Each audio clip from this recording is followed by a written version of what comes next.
What's the most expensive expedition you've ever been on? South Pole. $50,000. My name is Harry. Is he the world's most traveled man? This is Harry. I was born in London. My father's Greek, my mother is South African. I grew up in Athens, 49 years old. I just love to travel. It's impossible to define who the world's most traveled person is. But one guy has visited more regions of the world than anybody else. If you look at Nomadmania's rankings. You don't want to say you're the world's most traveled man, but you're currently number one on the list. How many regions have you visited? I have visited 1,234 of the regions. That means I've got 67 left. I don't think anyone will ever do them all, but I do hope to get as high up as possible. Do you reckon how many days you have spent on the road? But nowadays I spend about 220 in a year, so about 2/3 of the year I'm out. Overall, I would say about 15 years altogether out of 49. So it isn't really that much, is it? He has visited every country in the world. On his way, he has almost visited every UN country for a second time. Even not far from have visited every country in the world 3 times. Have you ever felt in danger while traveling? In general, no. I've been extremely fortunate. Of course, when I was arrested in Yemen, things were dicey. And I think I was very scared because I didn't know what their intentions were and what they want to do with me. One incident I'll always remember was in Bangladesh. I was going to a mosque in Baghehat, and then as I was entering the mosque, there were a bunch of kids and teenagers kind of came toward me. And one of the questions they always ask in these places is, are you a Muslim? So I said, no, I don't believe in God. And one guy said, oh, you're a communist.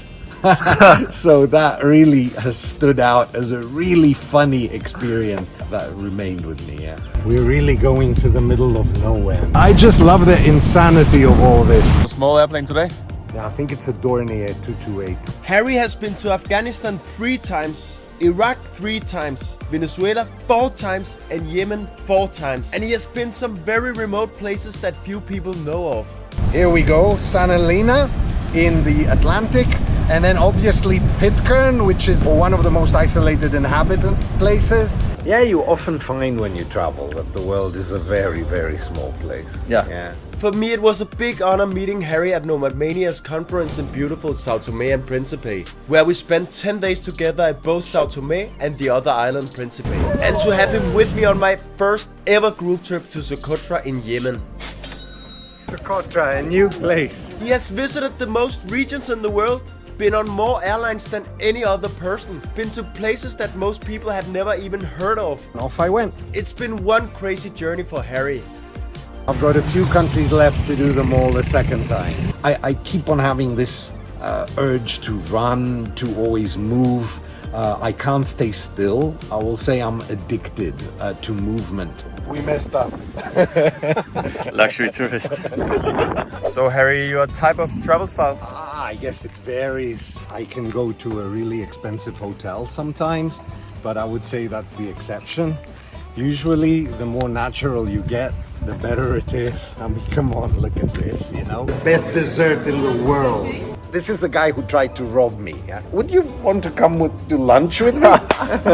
I'll pass if you don't mind. I feel so lucky to meet with Harry, and I see him as my mentor, a person I can learn a lot from. What have you been most surprised about on your travels? I think human kindness. It always surprises me and makes me happy. People in general, no matter where they are very open and willing to help you. And this is one of the best lessons you can learn being a global traveler. What is your dream for the future? Well, we all have dreams. I'd like to say I want to travel more, but I travel 250 days a year, so I don't know how much more I could travel. I think I'd like to find peace. I will say I'm addicted to movement. More than just to travel, I always need to move. So I hope at some point I'll get old enough where I can just relax and have a bit of zen. I'm not sure. Maybe my character isn't wired up that way. Do you have a message to the world?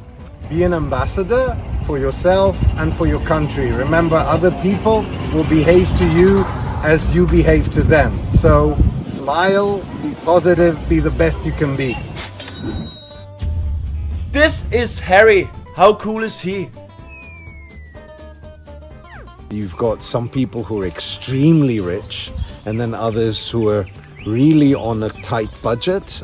You've got men, women, all ages, all orientations, all religions. It's an extremely democratic thing, is the love of travel, and that's great. But then what is beautiful about it is that when you meet another traveler, it doesn't matter if you have anything else in common, you can immediately find common ground. So you start talking about Guam or Reunion or the Galapagos or Uzbekistan, and it all makes sense. It doesn't matter who they are, you just immediately understand each other.